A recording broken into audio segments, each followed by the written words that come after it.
พี่น้องข่าวใหญ่วงการหมอลำพระเอกนุกเกอร์กิจสกรอดีตพระเอกรัตนศิลป์อินตาทยราช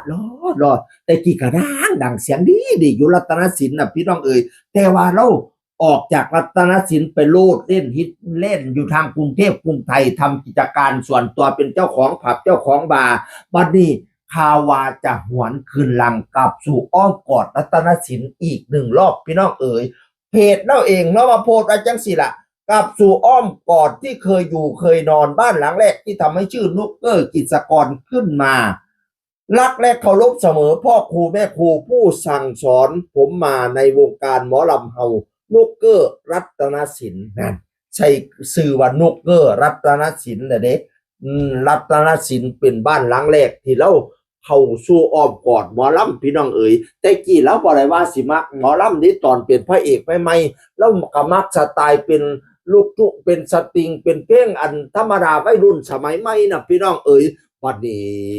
จังไดแม่กินอยากเป็นหมอลำพนาวาแต่ว่ากระจักสิไปอยู่คณะใดเขาเจ้าก็เลยแนะนำว่าถ้าสิเอาดีทั้งหมอลำต้องมาที่รัตนศิลป์เพราะเขาเจ้าเป็นต้นตำรับเป็นหมอลำเก่าหมอลำแก่ว่าสันว่านั่นน่ะก็เลยตัดสินใจมาอยู่กับรัตนศิลป์ในตอนนั้นพี่น้องเอ๋ยบัดนี้ก็เป็นพระเอกอยู่หลายปีเด้จังได้ไปทำกิจการอยู่กรุงเทพกรุงไทยฤดูกาลหน้าบ่แม่นสิหวนขึ้นมาติเนาะอันพูดว่าจังซี่กลับสู่อ้อมกอดรัตนศิลป์อีกหนึ่งรอบใช้ชื่อว่านุกเกอร์รัตนศิลป์พนาวานั่นน่ะเขาก็รอติดตามผลงานพี่น้องเอ๋ย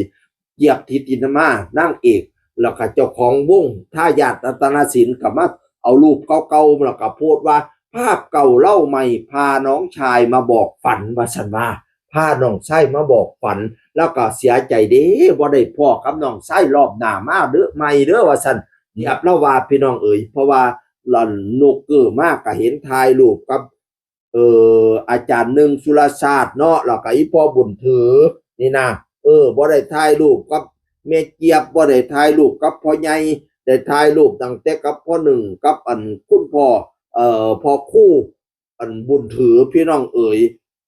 แล้วก็เลยแช่โพสต์เจี๊ยบทิติมาแล้วก็เขียนว่ารักเคารพเสมอพี่นางฟ้าของน้องว่าซั่นว่าพี่นางฟ้าของน้องแสดงเป็นพระเอกนางเอกคู่กันเด้นุกเกอร์กับเจี๊ยบทิติมากระไรพี่น้องเอ๋ยมาดูว่าฤดูกาลหน้าฤดูกาล